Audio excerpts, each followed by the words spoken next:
ত্রিভুবনের নীল গগনে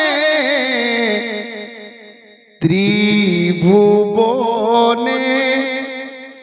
নীল গগনে রমজানের চাঁদ দেখা যায়। দেখবেন কালকে বড় अनोखा पॉइंट আছে। ত্রিভুবনে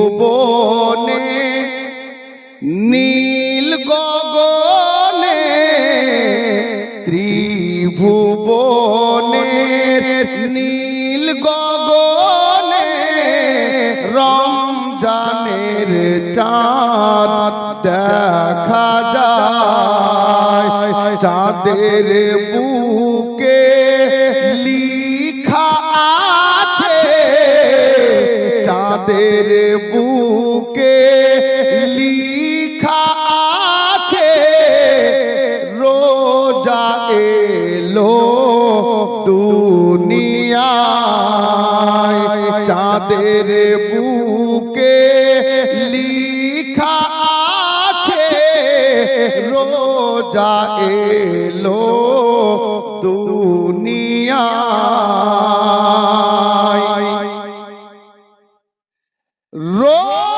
রোজাদারের মুখের সুগন্ধ, রোজাদারের মুখের সুগন্ধ আল্লাহকে কেমন পছন্দ। ফুলের খুশবু দারের বন্ধ, ফুলের খুশবু দারের বন্ধ, মুস্ক আম্বার কিছুই নাই। চাঁদের বুকে লিখা আছে, চাঁদের বুকে লিখা আছে, রোজা এলো দুনিয়ায়। আছে তো অনেক ছন্দ, একটা ছন্দ শুনুন। ইমাম সাহেবের মুখে শুনেছেন রোজার মাসে বা এই আজকে গত জুমায় রোজাকে 3 ভাগে বিভক্ত করা হয়েছে মাসটাকে। জি আমি একটা ছন্দে বলে দিচ্ছি শুনুন।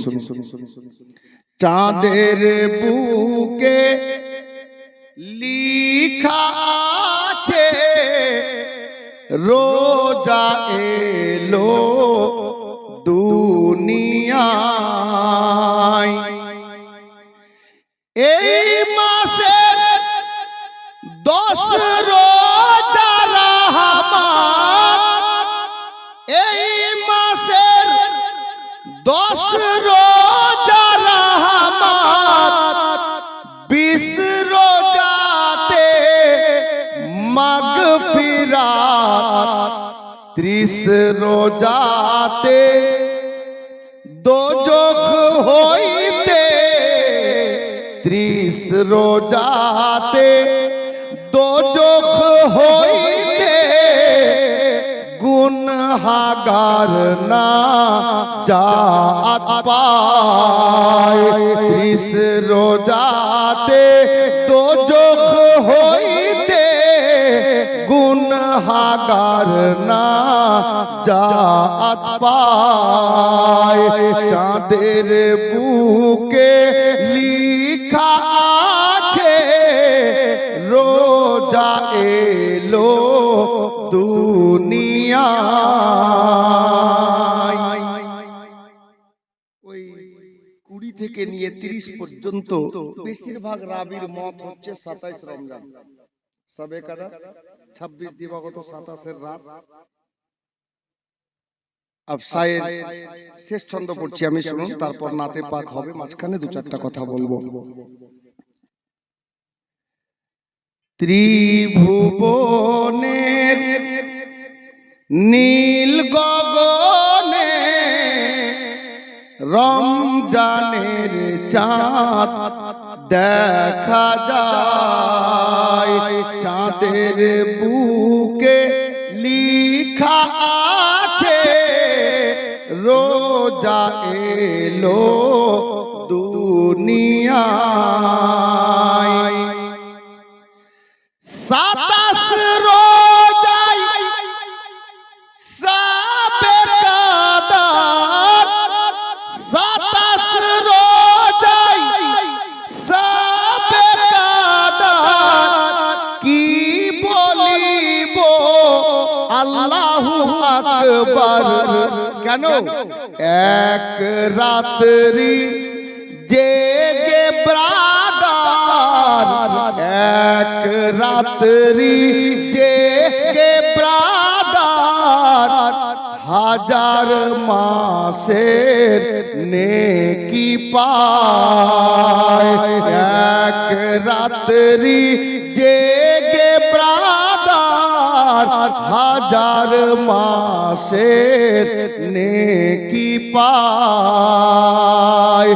ত্রিভুবনের নীল গগনে রমজানের চাঁদ দেখা যায়, চাঁদের বুকে লিখা আছে রোজা এলো দুনিয়ায়। সাল্লাল্লাহু তাআলা আলাইহি ওয়াসাল্লাম।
আন্দাজা লাগান এবার ওই মেয়েটা কোরআন পড়ে কেমন, যে সূরা ফাতিহা ও বলছে সূরা ফাতওয়া। নামটা ঠিক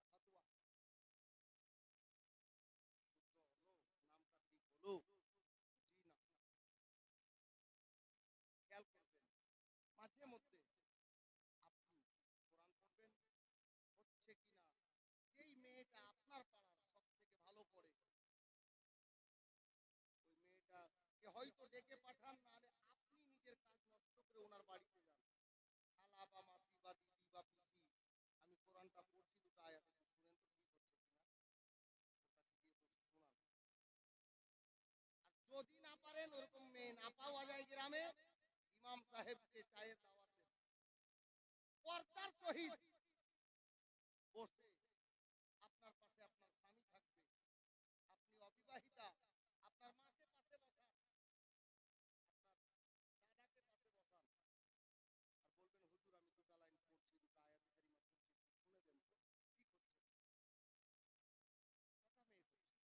একটু শুনে দেন তো ঠিক হচ্ছে।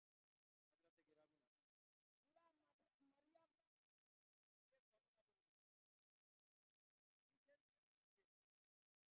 কিসের? সূরা মারিয়াম, সোনার মদিনাতে আমার নবী আর আল্লাহ পাক একদিন গায়েব থেকে ডাক দিলেন, জিবরিল, আওয়াজ দান করছেন, জিবরিল। জিবরিল বলছেন, মাওলা, জিবরিল তো তুই, খালি হুকুম কি হুকুম আছে? খালি অর্ডার দেন, কি হুকুম আছে? আল্লাহ আল্লাহ। বিরাদার, বাবারা, ভাইরা, মা বোনেরা, আমার আল্লাহ গায়েব থেকে আওয়াজ দান করলেন, জিবরিল একটা কাজ করবে। আমি আমার বন্ধুর প্রতি আজকে সূরা মারিয়ামের 71-72 নম্বর আয়াত নাজিল করব। যাও আমার এই পয়গাম নিয়ে, পবিত্র কোরআন পাকের আয়াতে কারিমা নিয়ে লাউহে মাহফুজ থেকে তুমি ওই কোরআনের আয়াতে কারিমা নাও, আর নিয়ে সোনার মদিনাতে নাজিল হয়ে যাও। এ বাবারা, ভাইরা, মা বোনেরা, হযরতে জিবরিল আমিন বাবা আয়াতে কারিমা নিয়ে নিলেন, আর চোখের পলক মারতে যত সময় লাগে তার থেকে দ্রুত বেগে হযরতে জিবরিল আমিন সাইয়্যিদুল মালায়েকা সোনার মদিনার বুকে বাবা নাজিল হয়ে গেলেন। মা বোনেরা, হাজী সাহেবরা দেখে এসছেন বাবা। যদি আপনার দেখার মন করবে তাহলে মোবাইলটা অন করবেন, গুগলে যাবেন কিংবা ইউটিউবে যাবেন, অনলাইনে দেখতে পাওয়া যাবে বাবা। সোনার মদিনাতে বাবু সালাম গেট বলে একটা দরজা আছে বাবা, একটা গেট কাটা আছে। ওই গেট দিয়ে নবী পাককে সালাম করতে, নবীকে সালাম জানাতে হাজী সাহেবরা প্রবেশ করেন বাবা। এ বিরাদার, ওই গেটটা দিয়ে নবীকে সালাম করে বেরোনোর টাইমে আপনার বাম হাতে নবী পাকের কদম মোবারকের দিকে মসজিদে নববীর এক সাইডে একটা দরজা কাটা আছে, যে দরজার নাম আরবি ভাষায় লেখা আছে বাবে জিবরিল। এ বিরাদার, বাবে জিবরিল, ওই বাবে জিবরিল দরজা দিয়ে আল্লাহু আকবার কবীরা হযরতে সাইয়্যিদুল মালায়েকা ফেরেশতাদের সরদার জিবরিল আমিন আলাইহিস সালাম উনি এই সোনার মদিনাতে নাজিল হওয়ার পরে ওই দরজা দিয়ে আমার নবীর পবিত্র দরবারে আকাদ্দাসে সোনার মদিনায় মসজিদে নববীতে হাজির হয়ে গেলেন। আমার নবী মসজিদে নববী শরীফে বিরাজমান। জিবরিল আমিন প্রবেশ করে আমার নবীকে সালাম জানাচ্ছেন, আসসালাতু ওয়াসসালামু আলাইকা ইয়া রাসূলুল্লাহ, আসসালাতু ওয়াসসালামু আলাইকা ইয়া হাবিবাল্লাহ। নবী গো, আমি জিবরিলের সালামটা কবুল করেন ইয়া রাসূলুল্লাহ। আমার নবী সালাম কবুল করলেন। সালাম কবুল করার পরে আমার নবী ডাক দিচ্ছেন, জিবরিল রে, কি খবর জিবরিল? হযরতে জিবরিল আমিন বলেন, ইয়া রাসূলুল্লাহ, ইয়া হাবিবাল্লাহ, নবী গো, আল্লাহ পাক আপনার জন্য পয়গাম পাঠিয়েছেন। আমি জিবরিলকে দিয়ে আল্লাহ পাক নিজের পবিত্র কালাম পাকের আয়াতে কারিমা পাঠিয়েছেন। ইয়া রাসূলুল্লাহ, আল্লাহর নবী গো, আমার আল্লাহ আজকে আপনার প্রতি আবার কোরআনে পাকের কি আয়াতে কারিমা নাজিল করেছে। আমি জিবরিল আল্লাহর হুকুমে আপনাকে দিতে এসেছি, আয়াতে কারিমা আপনি কবুল করেন। এ বাবারা, ভাইরা, মা বোনেরা, হযরতে জিবরিল আমিন বাবা আমার নবীকে আয়াতে কারিমা দিলেন। নবী আমার শুনে নিলেন।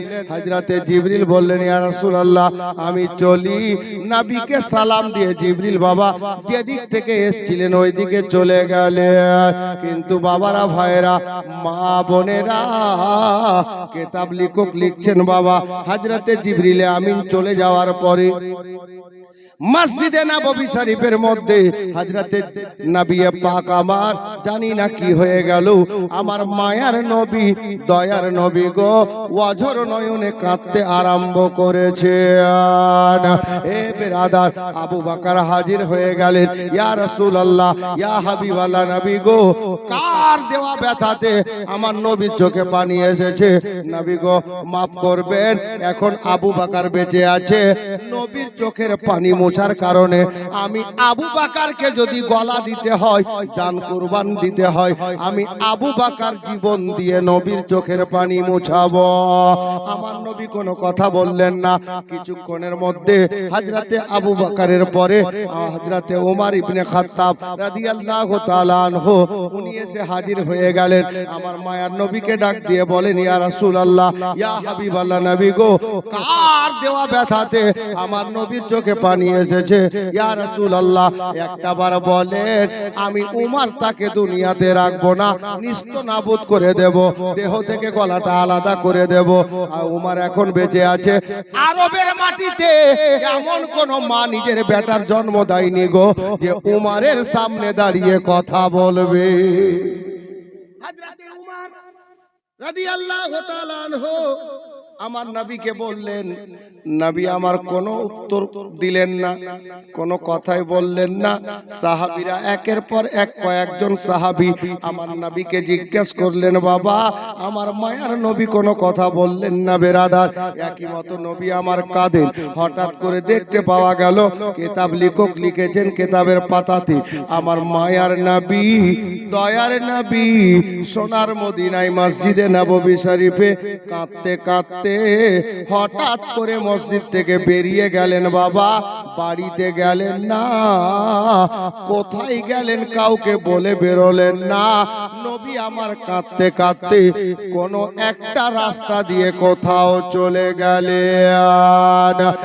জওয়ান ভাইরা, কাল থেকে রোজা, একটু খেয়াল রাখেন বাপ।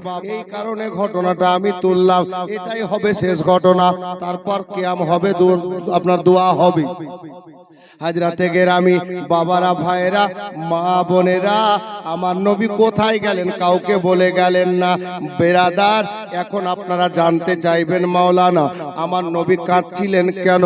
মা বোনেরা গো, কিতাব লেখক বলেছেন আল্লাহ পাক কোরআনে আয়াতে কারিমার মাধ্যম দিয়ে আমার নবীকে জানিয়ে দিয়েছেন, বন্ধু কাল হাসরের ময়দানে আমি হিসাব নিকাশ সমস্ত বান্দা বান্দির নেব, আর সেই দিন আমি আল্লাহ নিজের প্রত্যেকটা বান্দা বান্দিকে পুলসিরাতের রাস্তার উপর দিয়ে পার হতে নির্দেশ দেব। আল্লাহ বলছেন, বন্ধু জানো গো, পুলসিরাতের রাস্তাটা এত সরু হবে, চুলের চাইতে বেশি সরু হবে, আর হীরার চাইতে বেশি ধার হবে। আমার বন্ধু, পুলসিরাতের রাস্তার উপর দিয়ে পার হতে হবে। আমি আল্লাহ যারা আমার নেক বান্দা হবে, যাদের আমল ভালো হবে, আমি আল্লাহ তাদেরকে পুলসিরাতের উপর রাস্তা থেকে বাঁচিয়ে নেব, তাদেরকে আমি পার করে নেব।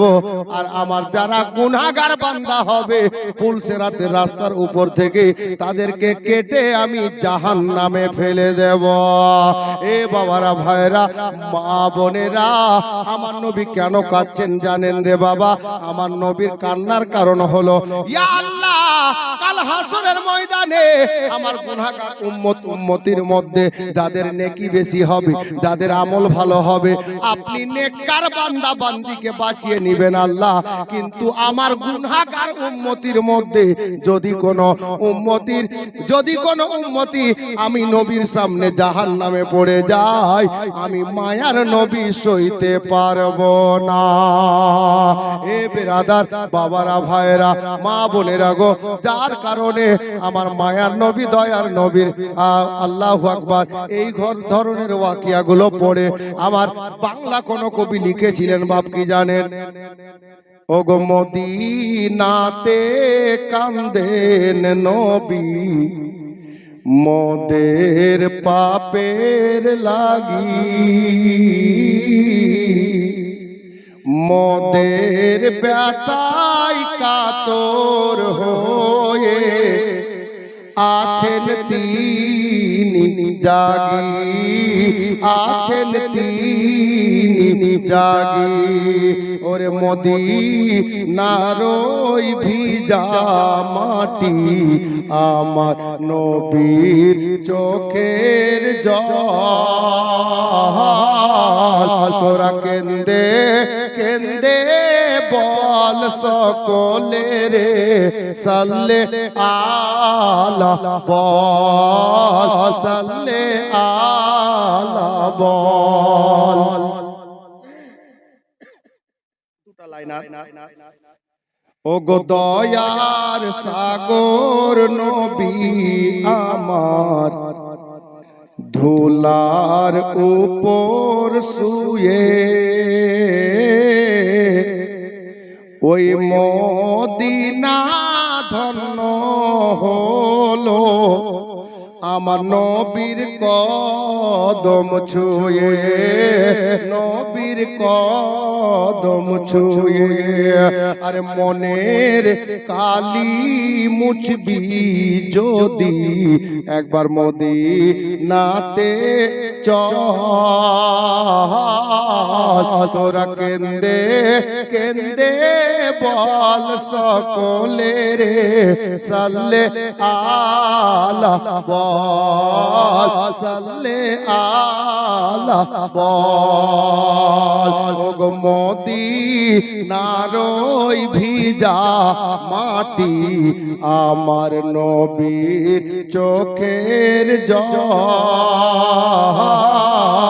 তোরা কেন্দে কেন্দে বল সকলে রে সাল্লে আলা বল বাবা ভাইরা মা বোনেরা আমার নবী কোথায় কাঁদতে কাঁদতে গেলেন কাউকে বলে গেলেন না বাবা একদিন চলে গেল 2 দিন চলে গেল 3 দিন চলে গেল বাবারা ভাইরা আপনারা একটু আগে আপনাদেরকে বোঝাচ্ছিলাম নবীর প্রেম কাকে বলে একটু ধ্যান করেন আমার ভাইরা জওয়ান ছেলেরা আমার চাচারা মা বোনেরা গো আমার মায়ার নবীকে 3 দিন হয়ে গেল মসজিদে নববীতে আমার নবী ফিরে আসছেন না সাহাবীদের মধ্যে বেকারারি পয়দা হয়ে গেছে অস্থির হয়ে গেছেন সাহাবীরা একের পর এক সাহাবীরা আসেন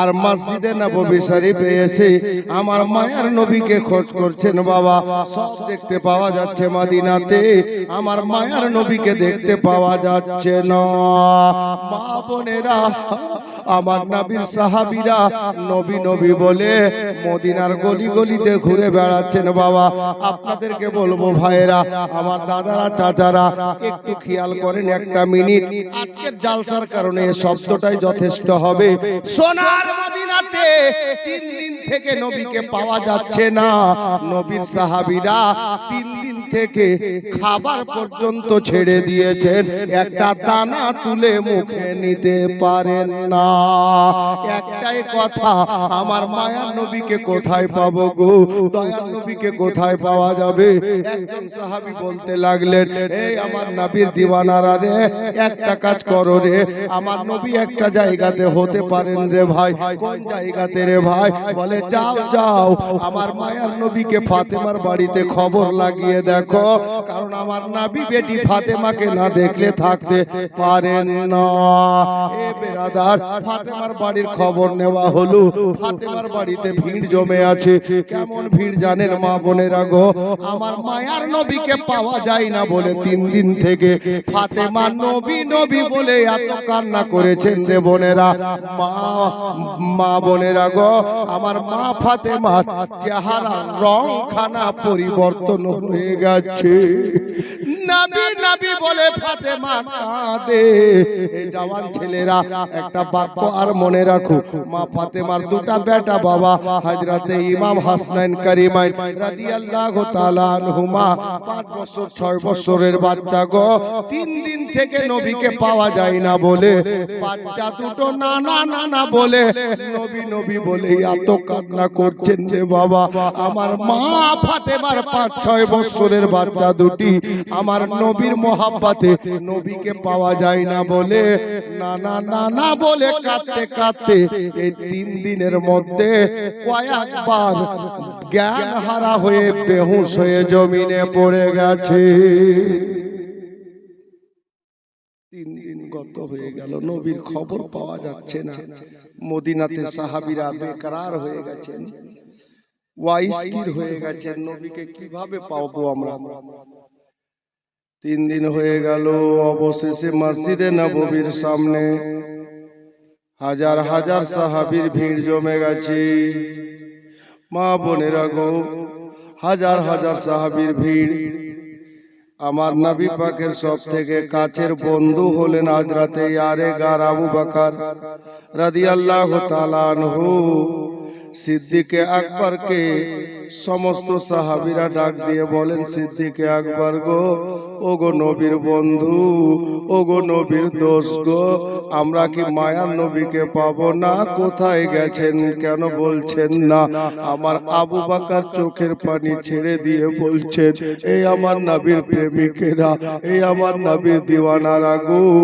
আমার মায়ার নবী কোথায় গেছেন আমি আবু বকর জানি না আমাকে বলে মায়ার নবী জাননি গো আমি কি করে তোমাদেরকে পরিচয় দেব কি করে ঠিকানা বলবো আমার নবী কোথায় গেছেন। সাহাবীরা কাঁদছেন, আবু বকর আমরা কি তাহলে নবীকে পাবো না গো, আমরা কাকে দেখে থাকবো, আমাদের সাহারা কে হবে। এ বিরাদার আমার আবু বকর বললেন, এ আমার নবীর দিওয়ানারা, আমার মাথায় একটা কথা এসেছে, একটা পরামর্শ আমি দিব, যদি ভালো হয় তাহলে নাও। সবাই চাতক পাখির মতো শুনতে চাইলেন বাবা। আমার আবু বকর বললেন, নবীর দিওয়ানারা শোনো, আমরা 3 দিন থেকে যার যেদিকে মন করে দয়ার নবীকে খোঁজ করে বেড়াচ্ছি, তবে আজকে একা একা যাব না। কিভাবে যাবেন আবু বকর? আমার আবু বকর বলেন, দিওয়ানারা রে, আজকে একটা কাজ করো রে ভাই, আমরা একটা দল বানিয়ে নাও, 5 জন 7 জন 10 জন করে, আর মদিনার চতুর্দিকে একসঙ্গে বেরিয়ে যাও, আর আমরা দেখি আজকে নবীর সন্ধান পাই কি না। কেউ মাঠের দিকে যাও, কেউ বাজারের দিকে যাও, কেউ অলি গলিতে যাও, কেউ পাহাড়ে যাও, কেউ জঙ্গলে যাও, কেউ খাল বিলের দিকে যাও, চতুর্দিকে ছড়িয়ে যাও, আমার মায়ার নবীকে পাওয়া যায় কি না দেখি। এ বেরাদার বাবারা ভাইয়েরা, অবশেষে সবাই রাজি হয়ে গেলেন বাবা। আমার আবু বকর বললেন, তাহলে ছড়িয়ে পড়ো সবাই। অবশেষে আমার আবু বকর দেখলেন সমস্ত সাহাবীরা চলে গেছেন, একজন সাহাবী আবু বকরের পাশে দাঁড়িয়ে, যিনার নাম হযরতে আবু বকর রাদিয়াল্লাহু তাআলা আনহুর পাশে দাঁড়িয়ে আছেন। হযরতে আবু বকরের পাশে যিনি দাঁড়িয়ে আছেন বাবা, ওনার নাম কিতাবে লেখা আছে হযরতে উমর ইবনে খাত্তাব রাদিয়াল্লাহু তাআলা আনহু। আমার আবু বকর বললেন, উমর রে, সবাই সব রাস্তায় গেল রে, একটা রাস্তায় এখনো বাকি আছে উমর, চলো আমরা 2 জন নবীকে খোঁজ করতে ওই রাস্তায় চলে যাই। আমার উমর বললেন, ইয়া ওগো আমার আবু বকর শোনো গো, চলো আমরাও 2 জন চলে যাই। এই বলে 2 জন বেরিয়ে গেলেন বাবা। এ মা বোনেরা গো, রাস্তা চলতে আরম্ভ করেছেন। বেশ কিছুটা রাস্তা চলে যাওয়ার পরে সামনে একটা বিশাল বড় পাহাড় দেখতে পাওয়া যায়, আর পাহাড় সংলগ্ন একটা ময়দান আছে। এ মা বোনেরা, শেষ ঘটনা বলছি, 5 মিনিটে ঘটনা শেষ হবে, 5 থেকে 7 মিনিট লাগবে, তারপরে দোয়া হবে ইনশাআল্লাহ।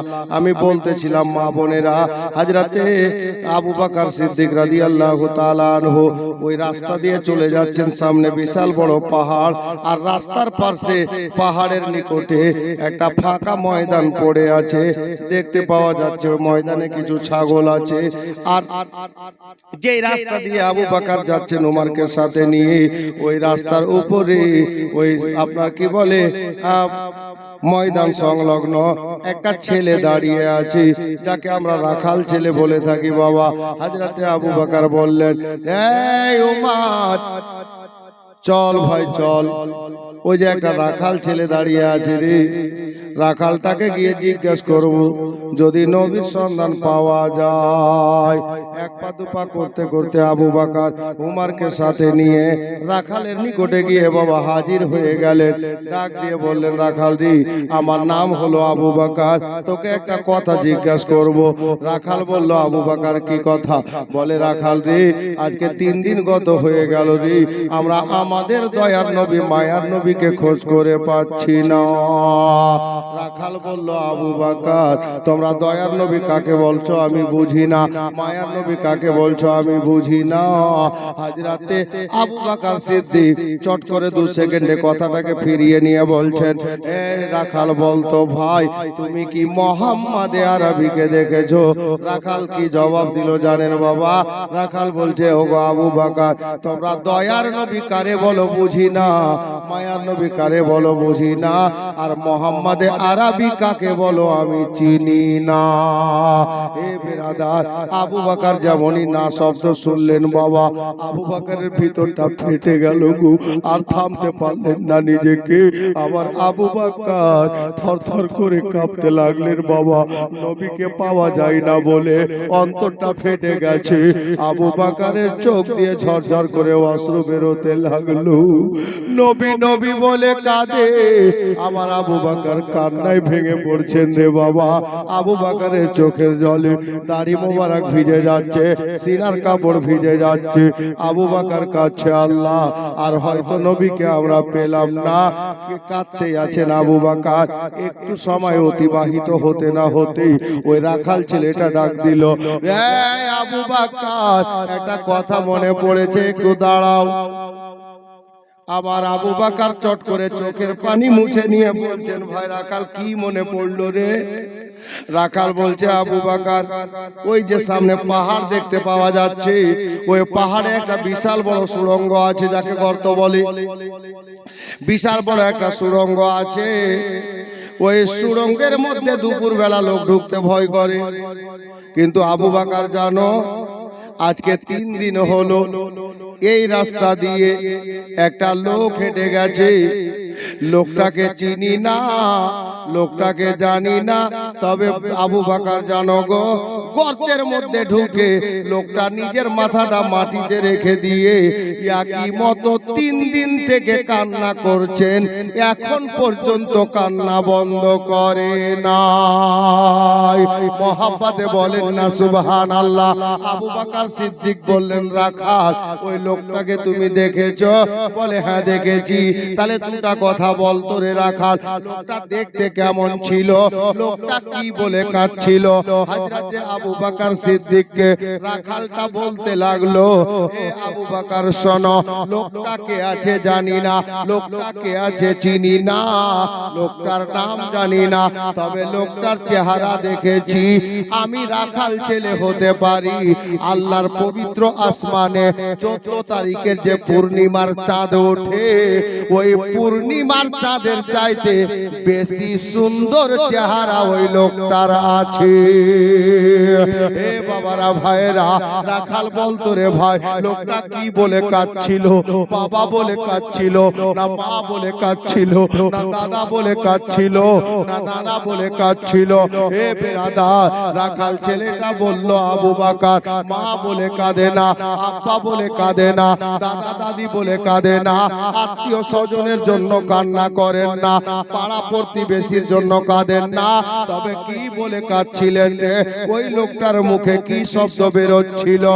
এই নবীর দিওয়ানারা, অত্র এলাকার সুন্নি মুসলমানেরা, আমার মা বোনেরা গো, রাখাল ছেলেটা বলল, আবু বকর জানো গো, লোকটা কাঁদছিল আর আমি শুনলাম একটাই শব্দ বেরোচ্ছিল, ইয়া উম্মতি, ইয়া উম্মতি বলে কাঁদতে কাঁদতে গর্তের মধ্যে গেছে।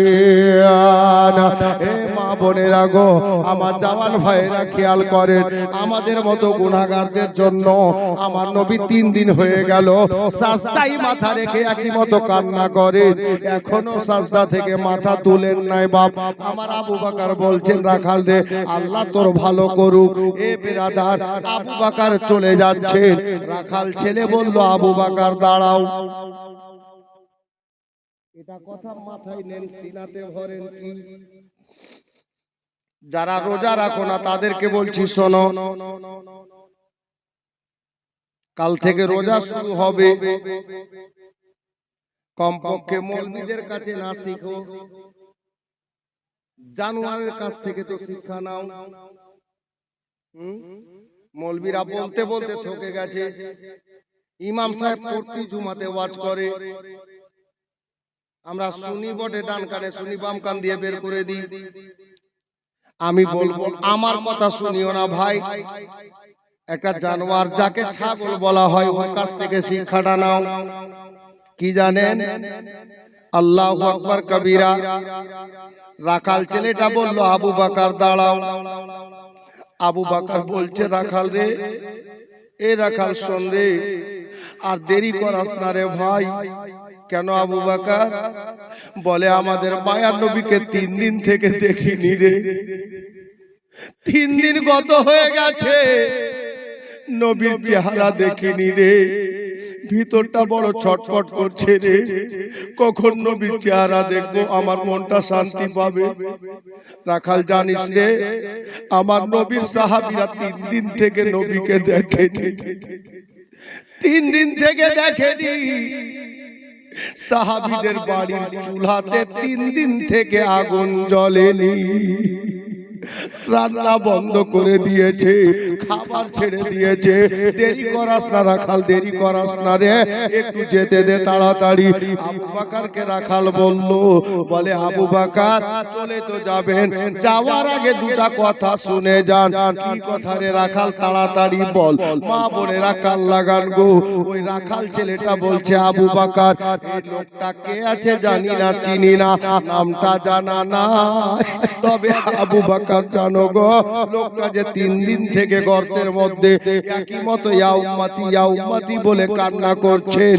ওই লোকটার কান্না দেখে, এই যে দেখেন ময়দানে আমার যতটা ছাগল আছে, ওই লোকটার কান্না দেখে আমার ছাগলগুলো 3 দিন থেকে একই মতো কাঁদছে।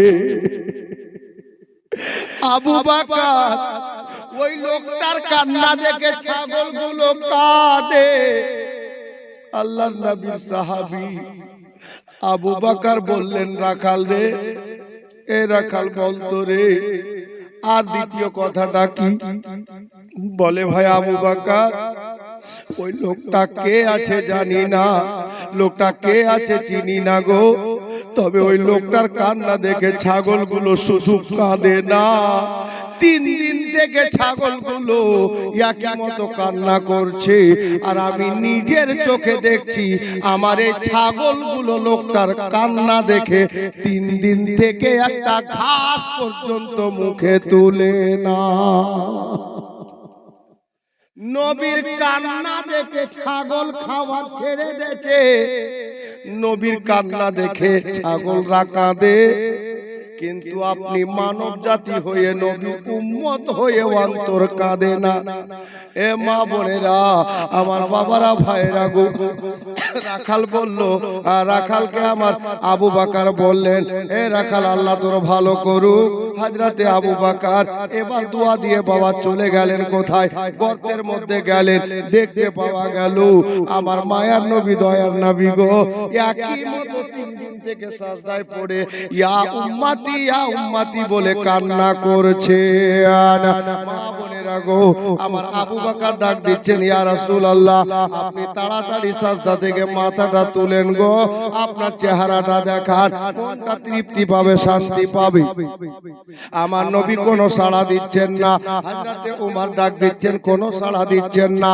নবীর সাহাবীরা আল্লাহু আকবার কবীরা খবর পেয়ে গিয়ে মদিনাতে ওই আপনার কি বলে পাহাড়টার নিকটে এসে হাজির হয়ে গেছেন। বাবা আল্লাহ আল্লাহ সবাই এসে আমার নবীকে ডাক দিচ্ছেন, হুজুর একটা বার চেহারা খানা দেখান, আমাদের সবার মুখে হাসিটা ফোটান। আমার নবী একই মতো কাঁদছেন। বাবা আমার মতো আপনার মতো গুনাহগারদের জন্য। আল্লাহু আকবার কবীরা। আমার নবী কোনো মতে সাজদা থেকে মাথা তুলেন না। হে বিরাদার, আমার নবীর সাহাবীরা চিন্তায় পড়ে গেলেন, আল্লাহ নবীকে 3 দিন পরে পেলাম বটে, তবে মায়ার নবী যে সাজদা থেকে মাথা তুলেন না। তাহলে হারে আমরা কি নবীকে সাজদা থেকে মাথা তোলাতে পারবো না? নবীকে পেলাম ঠিক, এখন আপনারা প্রশ্ন করবেন, মাওলানা নবী যে পাহাড়ের গর্তে ঢুকেছেন, 3 দিন থেকে একই মতো সাজদায় মাথা রেখে কাঁদছেন, ওই পাহাড়টার নাম কি? মা শেষ পর্যায়ে চলে এসেছি, কোনো গল্প নয়। ওই পাহাড়টার নাম কি? আল্লাহ আল্লাহ, আমি নামটা বলবো। এই শেষ বেলাতে 10টা লোক 100টা করে টাকা দেবেন, পারবেন? ঘটনা শেষের দিকে আছে বাস। আর এখান থেকে ছেলেরাও শিক্ষা পাবে, মেয়েরাও শিক্ষা পাবে। এই জন্য আমি এই ঘটনাটা তুললাম। 100টা করে টাকা 10টা ভাই, পারবেন? আছে থাকলে দেন তো। কেউ 100টা টাকা দেন, একজন পারবেন? সুবহানাল্লাহ, পারবেন না? একজনও দিতে পারবেন না 100 টাকা? সুবহানাল্লাহ, থাকলে দেন, আর যদি নাই তো কালকে দিয়ে। নবীর প্রেমে চাইছি, নবীর মহব্বতে চাইছি ভাই আমার। সুবহানাল্লাহ, দেখেন একটা হয়েছে। আসো ভাই আসো, শরমের ব্যাপার নেই। ইন্নামাল আমালু বিন্নিয়াত, নেক কাজে দেরি করতে হয় না। সুবহানাল্লাহ। মা আপনারা পাঁচজন দেন 100 টাকা করে টাকা।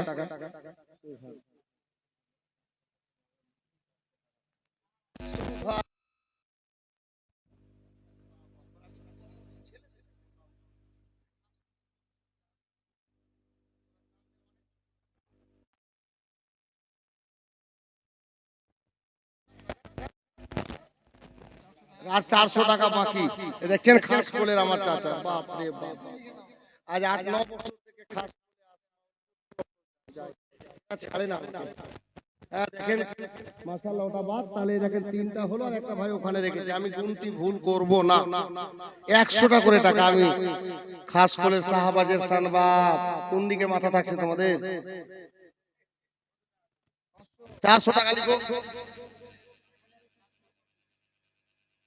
बोलचन है कौले मोहम्मद कौले खुदा फरमान न बदला जाएगा।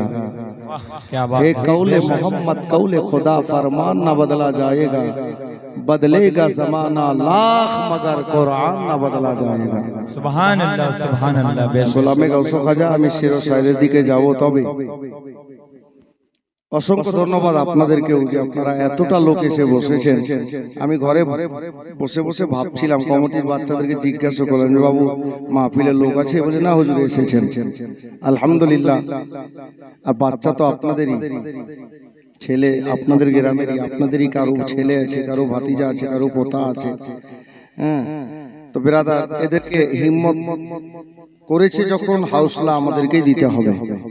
ইনশাআল্লাহ দেখবেন এই জলসাটা আগামীতে এরা আপনাদের সহযোগিতা পেলে একটা বড় কনফারেন্স করে ফেলবে। ব্রাদার যাকে আমি ওদিকে না গিয়ে সকলের কাছে অনুরোধ করব, বলার ও শোনার পূর্বে সকলে মিলে প্রাণ ভরে জোরে সোরে নবী ও আলে নবীর উপরে মনকে আয়নার মতো পরিষ্কার করে দারুদে পাকে ডালি পেশ করব।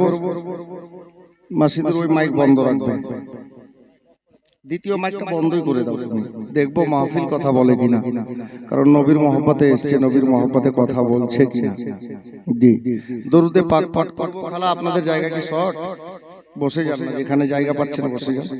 এদিকে কিছু মা বোন বসেছেন, কমিটির ছেলে দু একটা যাও, যদি বসার জায়গা মানে যে পলগুলো দিয়েছো যদি না থাকে তো দাও, ব্যবস্থা করো। মাশাআল্লাহ। দরুদে পাক পাঠ করব, মেয়েরা আসতে পড়বে, ছেলেরা জোরে পড়বে। দরুদে পাক পড়ি। আল্লাহুম্মা সাল্লি আলা মাওলানা মুহাম্মদ ওয়া আলা আলি সাইয়্যিদিনা সাইয়্যিদিনা মোহাম্মদ। রমজান মাসে শাহরি খেয়ে নামাজ পড়িবে যে জনা, রমজান মাসে শাহরি খেয়ে নামাজ পড়িবে যে জনা, কবরেতে পাইবে শুইতে, কবরেতে পাইবে শুইতে জান্নাতের পাক বিছানা। আল্লাহুম্মা সাল্লি আলা মাওলানা মুহাম্মদ ওয়া আলা আলি সাইয়্যিদিনা ওয়া আলা আলি সাইয়্যিদিনা।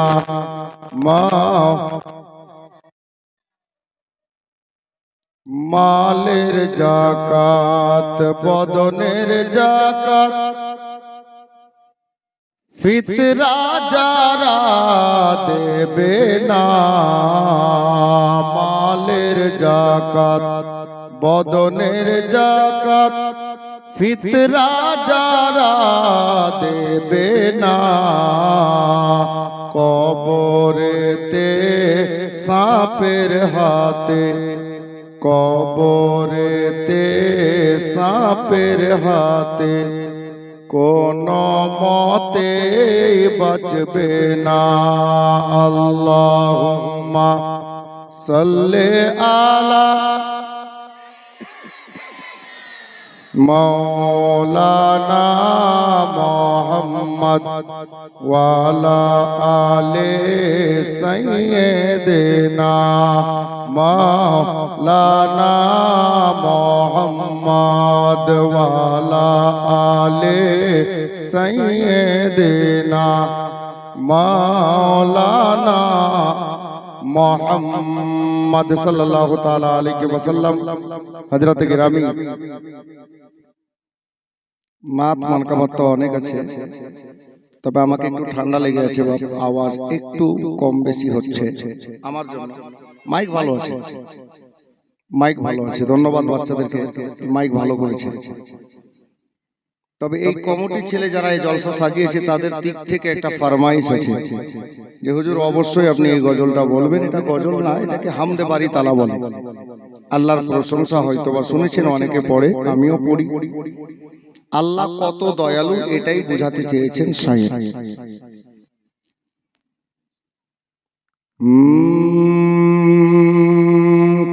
কে বুঝিবে, কে বুঝিবে তোমার ভেদ মাওলা, কে বুঝিবে তোমার ভেদ মাওলা। কেউ গরিব কেউ আবার পয়সাওয়ালা, কেউ গরিব কেউ আবার পয়সাওয়ালা, কেউ সকালে ধনী হয়ে মাওলা। কেন গরিব বাবার সন্ধ্যা বেলা, কেন গরিব আবার সন্ধ্যা বেলা। যে তোমারে করিছে অমান্য, তুমি আহার যোগাও তার জন্য। আল্লাহকে এক আল্লাহ বলে যারা মানছেন, আল্লাহ কত দয়ালু, তাকেও খাবার দিচ্ছেন। কবি বলছেন যে তোমারে করিছে অমান্য, তুমি আহার যোগাও তার জন্য। তুমি সবার মুখে দাও অন্ন, কি কাফের কি তোমার মাননেওয়ালা, কি কাফের কি তোমার মাননেওয়ালা। কে বুঝিবে তোমার ভেদ মাওলা, কেউ গরিব কেউ আবার পয়সাওয়ালা, কেউ সকালে ধনী হয়ে মাওলা। কেন গরিব বাবার সন্ধ্যা বেলা। তুমি মানবকে সৃষ্টি করিয়া এক আসনে দিয়েছ রাখিয়া, আজকে ধনী গরিবকে দেখিয়া, আজকে ধনী গরিবকে দেখিয়া। কেন করে আবার এত হেলা, কেন করে আবার এত হেলা। কে বুঝিবে তোমার ভেদ মাওলা, কেউ গরিব কেউ আবার পয়সাওয়ালা, কেউ সকালে ধনী হয়ে মাওলা। কেন গরিব বাবার সন্ধ্যা বেলা। শেষ ছন্দে শায়ের বলছেন, বাপ অহংকার দেখায়েন না, গর্ব দেখায়েন না, তার কারণ এই দুনিয়া আল্লাহ পাক একদিন ফানা করে দেবেন, কিছুই থাকবে না। আল্লাহু আকবার। আল্লাহর এক বান্দা বলছেন, ভাই গর্ব না, এই আপনার 5টা ছেলে আছে বলে কি শক্তি দেখাচ্ছেন? আমি 5টা ছেলের বাবা। আপনার 10 লাখ টাকা আছে, 4 তলা বাড়ি আছে বলে আপনি কি ভারতের মালিক হয়ে গেলেন? বাবা, আল্লাহ এই দুনিয়াকে যেমন সাজিয়েছেন একদিন ভাঙবেন। শায়ের বলছেন, মাওলা এই জগৎকে আজব তুমি ঢঙ্গে সৃষ্টি করো নানা রূপ রঙ্গে, সৃষ্টি করে আবার একই সঙ্গে, সৃষ্টি করে আবার একই সঙ্গে, ভাঙবে তুমি সোনার ভব মেলা, ভাঙবে তুমি সোনার ভব মেলা, কে বুঝিবে তোমার ভেদ মাওলা, কেউ গরিব কেউ আবার পয়সাওয়ালা, কেউ সকালে ধনী হয়ে মাওলা, কেন গরিব আবার সন্ধ্যাবেলা। সাল্লাল্লাহু তাআলা আলাইহি ওয়াসাল্লাম। হযরত গিরামি, এটা কমিটির বাচ্চাদের